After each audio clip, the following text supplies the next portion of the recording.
오후에는 우리가 사도행전 앞부분을 이제 보고 있는데요. 사도행전 2장 42절부터 47절에 나타난 그 교회의 본질과 속성에 대하여 생각하면서 구약 시편 133편을 보려고 합니다. 제가 시편 133편을 세번역 본문으로 읽고 내용을 같이 보겠습니다. 자, 모처럼 표제어도 제가 읽겠습니다. 다윗의 시, 성전에 올라가는 순례자의 노래. 그 얼마나 아름답고 즐거운가. 형제 자매가 어울려서 함께 사는 모습. 머리 위에 부은 보배로운 기름이 수염 곧 아론의 수염을 타고 흘러서 그 옷깃까지 흘러내림 같고 헤르몬의 이슬이 시온산에 내림과 같구나. 여호와께서 그곳에서 복을 약속하셨으니 그 복은 곧 영생이다. 자, 사랑하는 교회 여러분, 우리가 지난 2주 동안 그 사도행전 2장을 통해서 신약교회의 그 실질에 대해서 생각했습니다. 그런데 이 신약교회의 실질을 생각하면 구약교회 또한 신약교회와 같은 성도의 교통을 누린 사실을 살펴보는 것도 좋을 듯 합니다. 그래서 시편 133편을 통해 그 여호와의 백성, 그러니까 구약 시대에는 옛 언약 백성이고 한 민족이 한 국가를 이루어서 교회로서 존재를 할 때 그 신약에 있어서는 여러 민족과 인종들, 나라의 사람들이 신앙 안에서 하나로 모여 있는 형태로 이제 하나님의 백성을 이룹니다. 그래서 신약의 교회라 부르는데 그 복을 같이 생각해 보려고 합니다. 자, 133편의 내용을 먼저 보죠. 그 표제를 아까 읽었습니다만은 이 표제는 성전에 올라가는 노래라 하고 붙어 있습니다. 이 성전에 올라가는 노래라고 붙은 시편은 120편부터 134편까지인데요. 이 정확하게 말하면 그냥 올라가는 노래라고 말할 수 있습니다. 여기서 강조되는 내용들이 여호와, 시온, 예루살렘, 성전, 이스라엘 언약과 복 등입니다. 이 주요 주제어입니다. 사실 이 내용들은 모두 언약이라는 큰 울타리 안에 들어가는 주제인데요. 그런 점에서 이제 개역 한글 번역이 표제를 성전에 올라가는 노래라고 한 것, 그 다음에 새 번역은 아예 거기에 덧붙여서 성전에 올라가는 순례자의 노래다라고 이제 풀어서 한 것은 이제 해석을 덧붙인 것이라 말할 수 있습니다. 이 올라가는 노래에서 언약이라는 주제가 강조된다는 점과 시편이 구약교회였던 이스라엘 백성의 찬송이었던 걸 생각을 하면 이 시편 133편 또한 언약의 주님인 여호와 하나님께 대한 예배와 찬송의 맥락에서 우리가 이제 읽어가야 함을 생각해 볼 수 있습니다. 자, 이제 그렇게 보면 1절을 볼 수 있는데 이 1절은 우리의 주의를 환기시키는 단어로 시작을 합니다. 히브리 말에서 힌네이 하면은 보라 하는 거고요. 우리 그리스어에도 그렇게 표현되는 부분 많이 있다고 마태복음이나 볼 때 말했지요. 이두 그러면 보라. 그다음에 뭐 마태복음 28장 볼지어다 이런 식으로 번역을 해요. 강조하는 표현이 되는 겁니다. 이런 표현은 신약에서도 종종 볼 수 있는 표현으로서 주의를 환기시키거나 이제 감탄의 뜻으로 사용되기도 합니다. 그렇기 때문에 1절 앞부분을 이제 이렇게 번역해 볼 수 있는 겁니다. 새 번역이 그걸 좀 더 살렸지요. 오, 이 얼마나 좋고 이 얼마나 기쁜가, 이런 식으로 감탄하는 말로 이제 바꿀 수 있습니다. 개역 한글 번역에는 감탄의 정도가 좀 약해진 느낌이 이게 있죠. 그래서 아예 감탄사를 앞에 두고 그 뜻을 더 드러낼 수도 있겠어요. 좀 더 이제 우리가 평소에 쓰는 말처럼 한다면 와, 너무 좋구나, 너무 기쁘구나, 이런 뜻입니다. 그러면 이제 무엇이 그렇게 좋고 기쁜 것이겠습니까? 형제가 연합하여 동거함이 그러하다고 말합니다. 이 말은 형제들이 한데 모여서 둘러 앉아 있다는 뜻입니다. 이 둘러 앉아 있는 것은 보통 식사 때 나오는 모습이지요.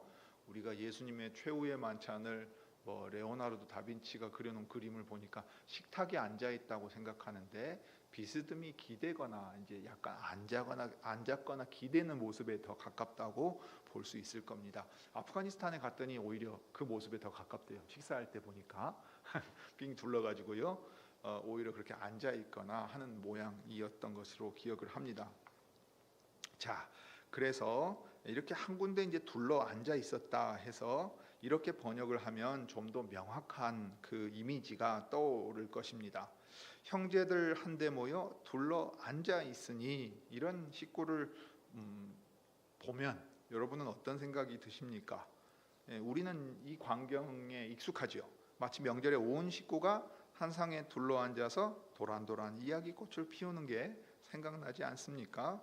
이런 이미지를 구약 이스라엘 백성이 여호와 하나님과 맺은 언약의 배경을 놓고 생각해 보시기 바랍니다. 1절에서 말하고 있는 이 형제는 형제 자매를 대표하는 말이지요.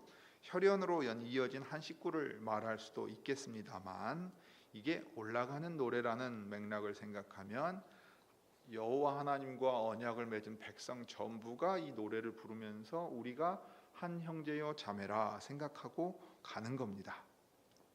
그리고 2절과 3절에서 아론과 시온을 이야기하고 있는 맥락을 고려하면 이때 형제는 그저 혈연으로 이어진 형제 자매만을, 가족만을 가리키는 게 아니라 오히려 언약으로 말미암아 하나님의 가족이 된 사람들, 즉 이스라엘 백성 전체를 가리킨다 보겠습니다.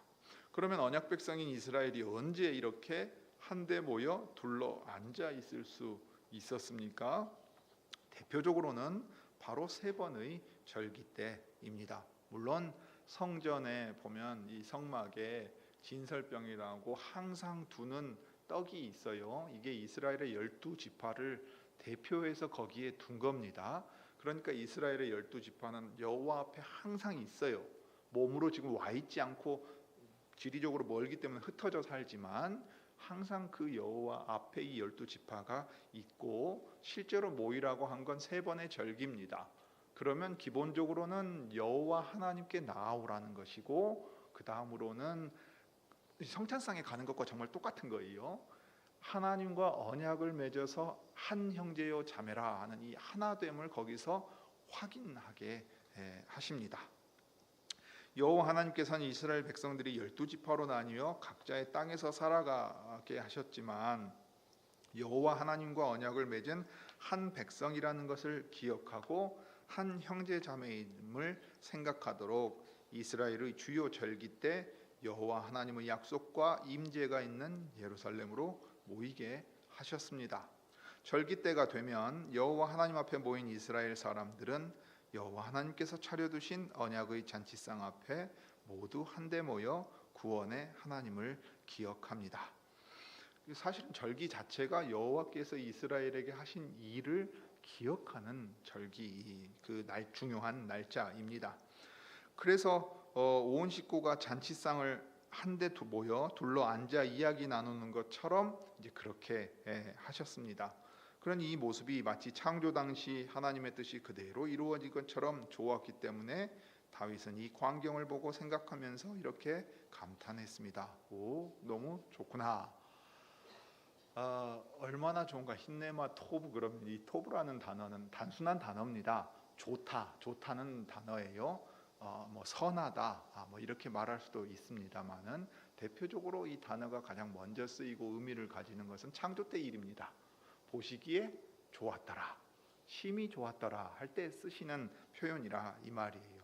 그러니 하나님 보실 때에도 하나님께서 창조하신 세상이 죄로 어그러졌지만 그 가운데 아브라함의 자손들을 하나님의 백성으로 불러서 하나님이 친히 다스리는 나라로 만드시고, 그들이 한 아버지 아래서 형제 자매들로 자신들이 언약의 백성이라는 사실을 기억하고 서로 즐거이 만나 먹고 마시는 것을 본다면 참 기쁘구나 한단 말이에요.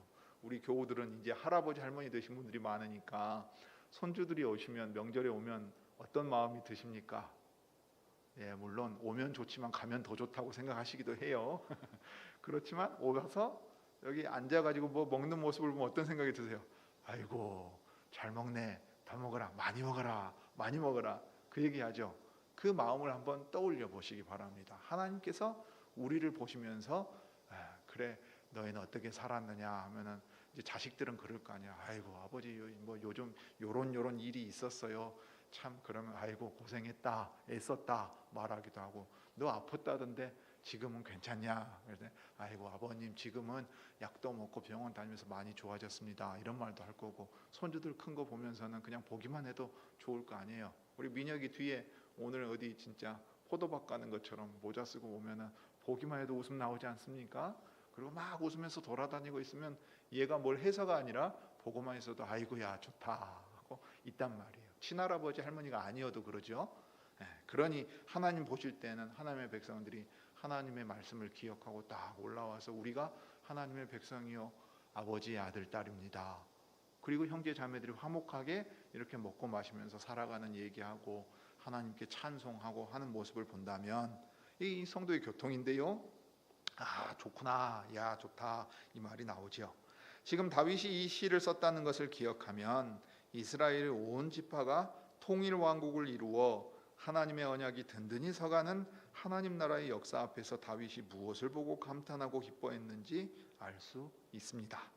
바로 여호와 하나님의 언약, 신실하신 여호와 하나님의 약속이 지금 자신의 눈 앞에 여호와 하나님께서 약속하신 곳에서 여호와 하나님의 임재 속에서 함께 먹고 마시며 교제함으로써 실현되고 있는 겁니다. 그러므로 이렇게 좋고 이렇게 기쁜 심정은 다윗뿐만 아니라 여호와의 언약 백성 온 식구가 여호와 하나님을 뵙고 형제자매들을 만나러 성전에 올라갈 때 느낄 수밖에 없던 심정이었습니다. 이스라엘 백성들은 이토록 좋고 이토록 기쁜 교제를 간절히 사모하면서 그 먼 곳에서 걷고 걸어가지고서 산을 바라보며 올라가고 있었던 겁니다. 그러니 이 간절한 사모함으로 성전에 올라간 겁니다. 자, 2절과 3절 앞부분의 내용을 보죠. 이 교제가 얼마나 좋은지 다윗은 계속해서 두 가지 시적인 비유를 가지고 이야기합니다. 그 첫 번째는 아론의 수염에 흘러내린 기름이고, 두 번째는 시온의 산들에 내린 헐몬의 이슬입니다.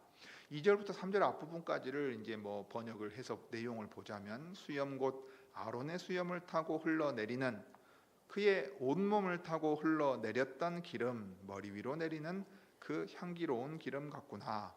시온산을 타고 흘러내리는 헤르몬의 이슬 같구나. 이렇게 이제 두 가지로 표현을 하며 감탄하고 있습니다. 먼저 언약 백성 간의 교제가 기름 같다고 말을 합니다. 그런데 이 기름은 보통 기름이 아니라 대제사장이었던 아론이 대제사장으로 임직할 때 부은 바 되었던 그 향기로운 기름이자 아론을 성별한 거룩한 기름입니다. 우리가 레위기 앞부분을 좀 보았는데요, 성별하기 위한 거룩한 기름을 따로 붓게 하시는 것들이 있었지 않습니까? 그리고 대표적으로 이 제사장 아론 가문의 사람을 세울 때 그렇게 했습니다. 향기로운 기름은 신약에도 향유라고 해서 등장을 하는데요, 이는 매우 값비싸고 귀한 물품이었습니다. 그래서 우리말 성경에는 보배로운 기름이라고 했습니다. 이 향기로운 귀한 기름, 거룩한 기름은 특별히 여호와 하나님과 언약 백성이 교통할 수 있게 두신 제도를 운용하는 대제사장을 위해 사용되었습니다. 이 대제사장은 마치 성막과 성전 안에 떡이 12지파, 진설병이라고 어려운 말로 표현되기 항상 두는 빵이란 얘기예요. 임재의 빵이라는 얘기입니다. 거기 있다는 걸 빵으로 이제 떡으로 이제 대표해서 대신해서 놔두는 것인데, 그처럼 이스라엘의 지파별 이름을 또 이 대제사장이 지고 항상 여호와께 나갑니다. 그러니까 대제사장은 이 이스라엘 12지파 온 이스라엘을 대표하는 자격으로 여호와 앞에 항상 서 있었습니다. 여호와 하나님께서는 아론을 대제사장으로 세우시면서 그 맡은 바 직임이 참으로 귀하고 향기로운 것임을 기름 부음을 통해 보여주셨습니다. 왜 귀한가 하면 아론의 가슴에는 12지파의 이름이 있고 그 머리에 부어진 향기로운 기름이 수염을 타고 흘러내려서 어깨와 가슴을 적시기 때문입니다. 이제 떠올려 보셔야 돼요. 즉 대제사장 아론을 대표로 해서 이스라엘 12지파 모두를 기름 부어 거룩하게 구별하기 때문입니다. 제사장들의 나라, 왕을 섬기는 제사장들로 만드시는 게 언약의 목표잖아요. 그것을 위해서 먼저 제사장으로 삼으신 사람이 이 대제사장과 제사장 가문이에요. 그러니까 이 사람들은 이스라엘 백성과 구별되는 이유는 뭐냐면 이 사람들을 통해 이스라엘 백성들이 거룩한 백성이 된다는 게 뭔지, 왕을 섬기는 거룩한 제사장이 된다는 게 뭔지를 보여주고 배우게 하기 위해서 두신 사람들이에요. 그러니까 궁극적으로는 제사장을 통해서 모든 백성들까지도 거룩하게 만드시려는 게 여호와 하나님의 목표이십니다. 그게 제사장을 구별하는 기름을 부을 때에 나타나는 거예요. 머리에 기름을 부으면 이게 타고 흘러내리거든요. 머리가 길어요. 자르지 않습니다. 그럼 이게 이어져 있어 가지고 수염도 깎지 않거든요. 그러면 머리와 수염이 길죠.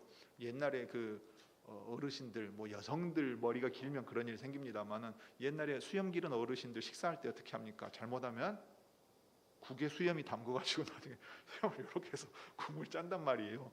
여성들도 뭐 가끔 이제 이런 얘기들 나오죠. 음주 후에 여성들 잘못하면 어떻게 돼요? 머리가 길어서 국에 빠진단 말이에요.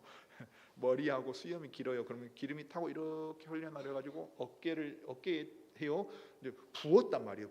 뿌린 것도 아니고 몇 방울이 아니고 부었으니까 이렇게 타고 가지고 어떻게 되죠? 이렇게 내려가는 겁니다. 그러면 이제 중요한 건 여기 이스라엘의 12지파가 같이 이 기름 부음을 같이 받는 모양새가 되는 겁니다. 제사장들은 머리털을 밀지 않았고 수염 양옆을 깎지 않았습니다. 그래서 수염이 길어서 옥기대까지도 이릅니다. 그렇기 때문에 머리에 부어진 기름이 수염을 타고 옥깃에 흘러내려 온 몸을 적셔서 진짜 말 그대로 향기가 진동을 해요. 좋은 의미에서 향내가 가득 퍼집니다. 그리고 그의 몸 전체가 그렇게 그 기름 부음을 받게 됩니다. 또한 여기서 노래하고 있는 기름은 단순히 아론이 대제사장으로 세워졌을 때 부음받은 과거의 기름이 아니라 지금 현재 아론의 위엄 있고 권위 있는 수염을 타고 흘러내리는 기름을 말하고 있습니다. 과거에 그 위임할 때 한 번 부은 것에 그친 것이 아니라 말하자면 그 기름이 상징하고 있는 바, 그 실질이 계속해서 그 대제사장을 통해서 부음바 되고 있다는 얘기입니다.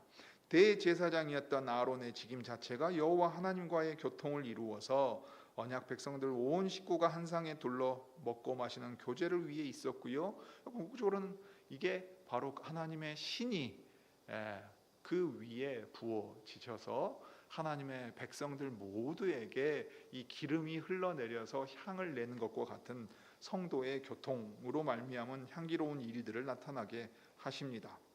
그래서 실상 이것은 예수께서 말씀하신 율법의 큰 뜻이 성취되는 것과 같습니다. 예수께서는 율법과 선지자의 강령을 주 너희의 하나님을 사랑하는 것과 내 이웃을 내 몸과 같이 사랑하는 것이라고 말씀하셨습니다. 그렇다면 지금 시편 133편이 노래하고 있는 것이야말로 온 율법이 구약 언약 백성 안에서 먼저 성취된 것임을 보여준다고도 말할 수 있겠습니다. 향기와 아름다운 광경을 그러니까 시각적이고 후각적인 이 공감각적인 심상으로 펼쳐내고 있는 다윗은 또 다른 한 가지 심상을 사용합니다. 그것은 바로 헐몬의 이슬입니다. 높고 장엄한 헐몬산은 언제나 눈으로 덮여 있습니다. 그곳에는 밤새 비가 내린 것처럼 많은 이슬이 내립니다. 이 이슬은 특히 여름에 건조하고 메마른 땅 위에 내립니다. 타는 듯한 태양빛 아래에 있는 건조하고 메마른 땅에 내리는 이 이슬이 얼마나 신선하고 달콤했겠습니까? 여러분 이 심정을 지금 같으면 우리가 그 소나기 비가 내려가지고서 더위도 식혀주고 가뭄도 해결한다고 하면 우리도 느낄 수 있을 것 같아요. 지금 돌핀 다음에 15호 태풍인가가 경로가 일본 쪽에서 경로를 틀어서 일본을 관통할 것처럼 보이는데 이제 문제는 일본 열도를 통과하면 거의 소멸하다시피 아주 약화돼 버린단 말이죠. 그럼에도 불구하고 이 태풍이 우리에게 좀 구름도 끼어서 햇볕도 가리고 비도 한번 싹 쏟아지게 만들어 가지고 밤에 잘 만큼 온도만 떨어뜨려 줘도 어떤 생각이 들겠어요? 아이고 살만하다. 이제 좀 잠이라도 자겠다 이 생각이 들죠. 여러분 어젯밤에 안 느끼셨습니까? 그젯밤에는 제가 보니까 이 앞에 예배당이 밤에도 30도가 넘게 후끈후끈했거든요. 어제는 한 28도 나오더라고요. 근데 그 2도 차이가 야, 그 어제하고 다른데 그제하고 다른데 좀 기온이 떨어졌는데 이 생각 들게 만들잖아요. 그러니까 이 메마른 땅, 건조한 땅에 이슬이 내린다는 것은 얼마나 그 달콤한 일이었겠는가를 생각해 볼 수 있습니다. 그런데 이 이슬이 여호와 하나님께서 계시는 곳 시온의 산들을 타고 흘러내립니다. 사실 산이 연결되어 있는 산이 아니에요.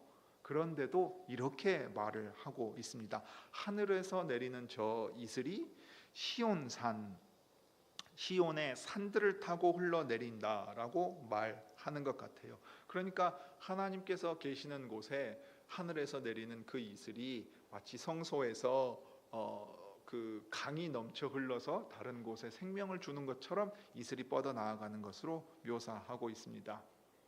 단지 조금 내렸다 이 정도가 아니고 마치 아론의 머리에서 수염으로 또 수염에서 옷깃을 타고 온 몸에 기름이 흘러내린 것처럼 이 이슬도 여호와 하나님께서 계시는 시온의 산들을 타고 흘러내립니다. 시온의 산들이야말로 가물고 메마른 땅을 적시는 생명의 원천이 됩니다. 이 시온의 산들이 이슬이 가면 우리 지금 여름 제일 더울 때 어디 가면 제일 좋습니까? 계곡 가면 최고잖아요. 계곡 가면 순창 강천사 보니까 사람들이 어찌나 많은지 말이죠. 옆에 지나가고 했는데 주차장이 꽉 차서 들어가지도 못하게 생겼습니다. 거기 계곡 얼마나 좋습니까? 애들도 가고 그 그늘져 있고 발만 담궈도요 더위가 가시는 것 같은 생각이 들어요. 그런데 계곡에 이렇게 물이 있으려면 어떻게 돼요? 산에서 물들이 이렇게 타고 내려와 가지고 이 계곡의 물들로 흘러가야 될 것 아닙니까? 지금 딱 그런 얘기 하는 겁니다. 왜냐하면 이게 여호와 하나님께서 시온 산 예루살렘 성소에 계시기 때문입니다. 자, 그래서 이제 그 다음을 보면 시인 다윗은 아론의 수염에 흘러내리는 향기로운 기름과 시온 산들에 흘러내리는 헐몬의 이슬을 통해 형제가 나누는 언약적 교제의 아름다움을 노래했습니다. 그러고 나서 이제 3절 뒷부분에서 이 언약 안에서 나누는 교제와 교통이 왜 이렇게 좋고 기쁜지 그 이유를 밝힙니다. 그것은 바로 거기서 여호와께서 복을 명하셨기 때문이라고 했습니다. 근데 그 복이 뭐냐면 영원에 잇닿은 생명을 명하셨다. 이게 그냥 우리가 영생이라고 부르는 겁니다. 여기서 우리는 거기가 3절 앞부분에 나온 시온이라고 생각하기 쉽습니다. 물론 당연히 이 장소의 의미로 볼 때는 시온이 맞지요. 그러나 지금 이 시가 진행되는 내용을 생각하면 형제가 연합하여 동거함이 어찌 그리 선하고 아름다운고 한 다음에 거기서 여호와께서 복을 명하셨나니 곧 영생이로다의 내용이 연결된다고 봐도 좋습니다. 2절과 3절 앞부분의 비유는 형제가 연합하여 동거함에 대한 비유이기 때문에 그렇습니다. 그렇게 본다면 지금 3절의 거기는 단순히 한 지명을 가리키기 위한 것이라기보다는 아버지께서 계시고 그 아버지 앞에서 형제 자매들이 둘러 앉아 있는 곳이라는 의미가 강조되는 거예요. 그래서 이 형제들이 한데 모여 둘러앉아 언약의 교제를 나누는 그곳을 가리킨다고 볼 수 있는데 그곳이 당연히 물론 하나님의 성전에 계시는 그 시온 산이지요. 형제들이 한데 모여 둘러앉아 있는 것이 너무도 좋고 너무도 기쁜 것은 그것이 여호와 하나님께서 좋게 보시고 기쁘게 보셔서 그 자리에 여호와 하나님께서 약속하신 그 복을 명령하셨기 때문입니다. 이 히브리 원문에는 복의 관사가 붙어 있어요. 그러니까 그냥 좋은 것을 말하는 게 아닙니다. 이때는 하나님께서 약속하신 확실한 어떤 그것이에요. 그러면 여기 모인 이들이 알 수 있는 복, 그 노래를 부르는 이들이 알 수 있는 그 복이라는 얘기입니다. 그 복이 무슨 복이겠습니까? 이스라엘 백성과 언약을 맺을 때 약속하신 복인데 신명기 30장 15절부터 20절에서 그 복을 설명해 주고 있습니다. 보라, 내가 오늘날 생명과 복과 사망과 화를 내 앞에 두었나니 곧 내가 오늘날 너를 명하여 내 하나님 여호와를 사랑하고 그 모든 길로 행하며 그 명령과 규례와 법도를 지키라 하는 것이라. 그리하면 내가 생존하며 번성할 것이요 또 하나님 여호와께서 내가 가서 얻을 땅에서 복을 주실 것임이라. 내가 오늘날 천지를 불러서 너희에게 증거를 삼노라. 내가 생명과 사망과 복과 저주를 내 앞에 두었은즉 너와 내 자손이 살기 위하여 생명을 택하고 내 하나님 여호와를 사랑하고 그 말씀을 순종하며 또 그에게 부종하라.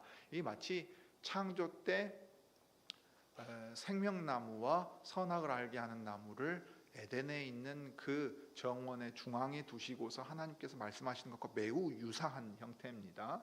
생명과 사망, 복과 저주가 우리의 선택에 따라 달라질 수 있는 결과가 된다고 하면서 말씀하시는 거예요.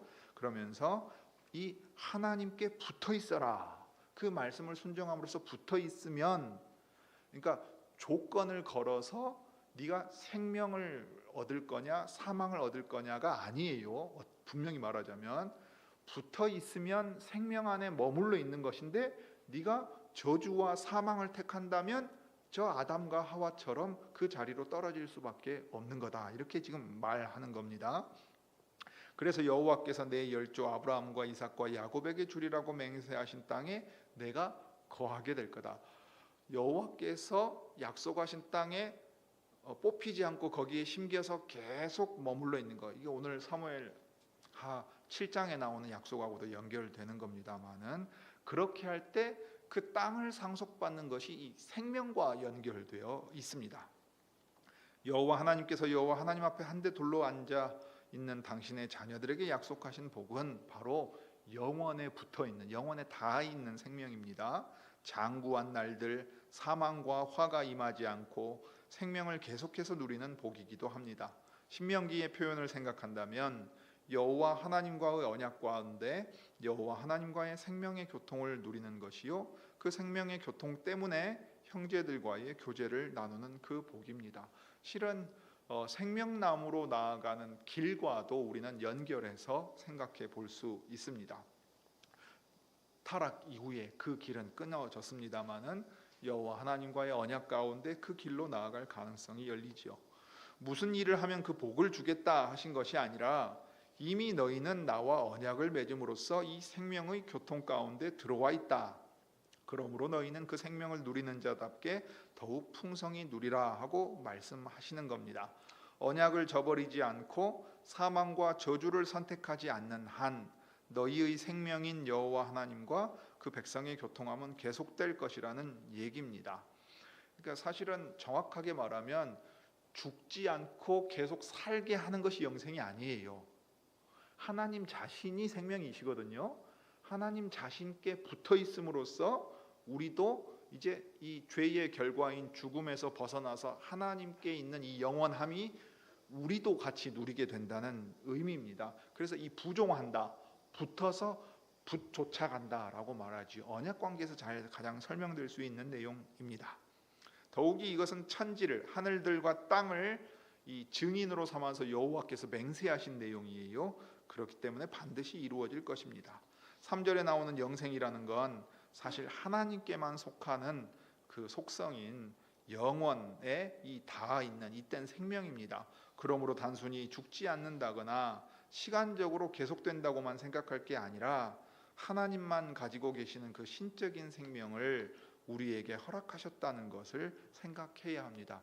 이것이야말로 그리스도께서 우리를 위하여 십자가에 죽으시고 부활하신 다음에 성령 받으라 하고 숨을 내쉬면서 주신 바로 그 생명입니다. 생명의 영이신 성령님으로 말미암아 우리도 살아서 움직이고 아버지의 뜻대로 행할 수 있게 하시잖아요. 그 한 성령을 받은 사람들이 한 분 주님 안에서 한 아버지를 모시고 한 지체임을 확인하는 게 예배드리는 자리고 또 무엇보다 성찬에 나아가는 자리입니다. 그래서 여호와 하나님께서는 형제 자매들이 한데 둘러 앉아 있는 곳에 하나님의 생명을 복으로 허락하심으로써 이제 타락한 인간들 가운데서 구별하여 뽑아내신 백성들 가운데 참된 교제와 교통이 있게 하셨습니다. 그리하여 창조 때 말씀하셨던 좋구나 하는 감탄이 새로이 만들어진 한 백성을 보면서 다시금 터져 나오게 하셨습니다. 자, 이것을 이제 신약 시대에 우리에게 연결해서 생각해 보아야 되겠지요. 그래서 시편 133편의 내용을 살폈는데 여러분 마음 가운데 드시는 생각이 있지 않습니까? 구약 시대에도 벌써 우리가 알고 있는 언약 백성의 교제와 교통에 대한 이해가 충분하고 대단했구나 하는 생각을 할 수 있어요. 그들이 누렸던 복이 우리가 누리는 복과 근원적인 그 성질에 있어서는 같겠다. 과연 우리가 하나님께서는 구약의 교회나 신약의 교회 모두 언약의 주님과 맺은 그 특별한 관계 속에서 그분과의 교제뿐만 아니라 당신의 교회 지체들 간의 한 식구로서 생명의 교제와 교통이 있게 하셨다는 것을 생각하게 되죠. 물론 신약의 교회는 이 언약의 주님이시요 새 언약을 이루기 위하여 자신을 친히 제물로 내어주신 그리스도로 말미암아 이루어지는 것이라는 것을 더 분명히 알게 되고, 이 언약의 주님이 여호와신데 거룩한 아버지, 거룩한 아들, 거룩한 신, 삼위 하나님이시라는 사실을 더 분명히 깨닫고서 알고 믿게 됩니다. 신약의 교회인 우리는 이러한 교제와 교통의 성격을 좀 더 분명히 생각해야 할 것인데, 이제 다음 4가지 정도를 더 뽑아서 생각할 수 있습니다. 이미 우리가 살짝 언급하기도 한 내용입니다. 첫째, 신약의 교회는 새 언약의 주님이신 그리스도로 말미암아 이러한 교제와 교통을 누립니다. 그러므로 신약의 교회는 성찬을 통해 그리스도로 말미암아 이러한 교제와 교통을 가장 확실하게 눈으로 보고 손으로 받아 입으로 먹는 것처럼 누린다는 것을 기억하고, 또한 그 상에 둘러앉아 한 형제 자매됨을 기뻐합니다. 그리고 한 형제 자매된 곳에 이 복을 약속하셨잖아요. 그러면 사도행전 2장 42절부터 47절의 내용을 기록해 보시면 좋죠. 그 제자들이 어디에 모여 있습니까? 한데 모여 있는 바로 그 자리에 구원 얻는 사람을 날마다 더하여 주셨다라고 말했어요. 그러니까 그 거기에라는 것은 장소의 중요성이 있는 게 아니라 하나님의 백성이 모여 있는 그곳에 하나님께서 하나님의 신으로 함께하고 계시는 가운데, 그 가운데 이 교통이 있게 하시고 거기에 또 하나님의 백성을 더하여 주셨다 했어요. 그러니까 성도의 교통은 그 점에서 아주 중요합니다. 둘째, 신약의 교회는 그리스도로 말미암아 분명히 드러난 하나님의 진리 안에서 그러한 교제와 교통을 누립니다. 따라서 그리스도를 통해 명확히 드러난 삼위 하나님에 대한 바른 믿음 없이 아무나 무턱대고 형제요 자매라고 받아들이고 성찬상에 초대하지 않습니다. 하지만 그리스도를 통해 드러난 삼위 하나님에 대한 바른 믿음을 가진 이들을 만나게 되면 우리는 나이나 성별이나 다른 모든 차이에도 불구하고 동일하신 성령님 안에서 신앙의 능력으로 그 마음과 뜻에 있어서 결합되고 하나 되어 있음을 기쁨으로 고백하며 찬송하게 됩니다. 이 성찬상을 가장 분명한 예로 들었습니다마는 예배 자체가, 주일의 공예배 자체가 가장 이것을 보여주고, 그 공예배의 연장과 확장해서 성찬을 우리는 분명히 말할 수 있습니다. 그러니 구약 시대로 치면 여호와 하나님께 대한 신앙을 고백하고 그 절기에 하나님의 말씀을 따라 모이는 사람이라면 모두 한 형제자매라는 것을 확인할 수 있는 내용이지요. 우리는 삼위 하나님의 이름으로 세례를 받은 사람들이 이 믿음을 고백하며 예배를 드리고 찬송하고 기도하고 더욱이 성찬상에 나아간다면 그것을 가장 분명하게 확인하는 겁니다. 셋째, 신약의 교회가 나누고 누리는 교제는 삼위일체적인 교제입니다. 신약의 교회는 아버지의 뜻 안에서 그리스도의 구속사역으로 말미암아 참된 성도의 교제를 하나님의 신 안에서 나눕니다. 그리고 이러한 교제는 그리스도와 연합하게 하신 성령 하나님을 통해 누리는 교제지요. 그래서 사도신조는 거룩한 보편의 교회를 고백하면서 성도의 교제, 교통을 말합니다. 또한 언약의 주님이신 그리스도와 연합하게 하시는 성령께서는 하나님의 신으로서 하나님께만 속한 생명인 이 영원에 닿아 있는 그 생명을 주십니다. 그리스도의 부활의 생명을 성령께서 우리에게 주시지요. 그러므로 우리는 구약의 교회보다 더 밝은 계시를 받아 삼위 하나님과 교제할 뿐만 아니라 삼위 하나님 안에서 형제자매의 교제를 나눕니다. 삼위 하나님 간의 교통이 우리의 교통의 모범이 되기도 합니다. 구약의 교회도 삼위 하나님과의 교제를 누리고 삼위 하나님 안에서 형제 자매의 교제를 나눴지만 그들이 약속 안에서 그러한 교제를 누렸다면 우리는 그 약속의 실체이신 그리스도로 말미암아 이루어진 약속과 남아있는 약속을 기다리면서 삼위 하나님을 더욱 분명히 깨닫고 그 교제를 누리게 됩니다. 이제 넷째로, 신약의 교회가 나누는 교제는 그리스도께서 다시 오실 때까지 하나님의 나라가 교회를 통해 더 확장되어 갈 것을 기대하며 나누는 증인들의 교제입니다. 단순히 우리끼리만 나누면 족하다거나 막연히 어서 이 땅에서의 고난을 면해달라는 뜻에서 주 예수여 어서 오시옵소서 마라나타 하고 하는 말 우리 아시지요? 하는 게 아닙니다. 오히려 이렇게 신령하고 좋은 교제를 죄와 비참함 가운데 여전히 있는 이들에게 드러내고 전하게 저희를 사용해 주십시오 하는 거예요. 이 좋은 것을 맛보면 여러분 나가서 자랑하고 싶지 않아요? 전하고 싶지 않습니까? 여러분 주변에 만나는 사람 가운데 열정적으로 무언가 나에게 전하는 사람은 어떤 사람들입니까? 대부분 우리 어르신들 이제 연세 있으신 분들 많으니까 여러분들 무슨 의료기기 써보시거나 약 잡수고 좋으면 어떻게 해요? 내가 이렇게 아팠는데 소금 먹고 좋아했다고 하거나 저 어디 가서 이거 써봤는데 너무 좋더라. 당신도 어디 허리 아프고 맨날 피곤하고 그러면 이거 한번 먹어봐라. 열정적으로 권하죠. 신발 깔창도 그렇게 열정적으로 권하고 뭣도 권하고 저것도 권한단 말이에요. 내가 써보니까 이렇게 좋을 수가 없어요. 효과가 확실해.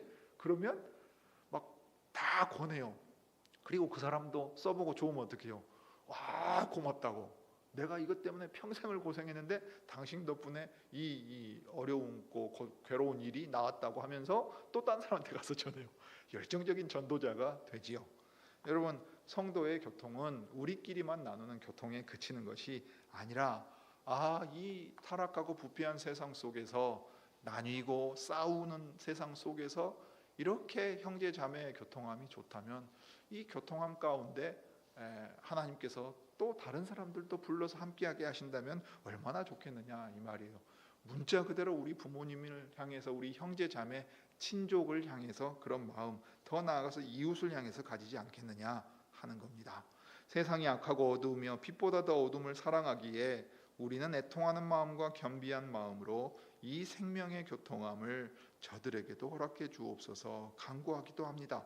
이렇게 계속해서 구하다가 주께서 우리를 이끄셔서 어둠 가운데 있는 이들에게 빛이신 예수 그리스도를 증거하게 하시면 담대히 증거하는 겁니다.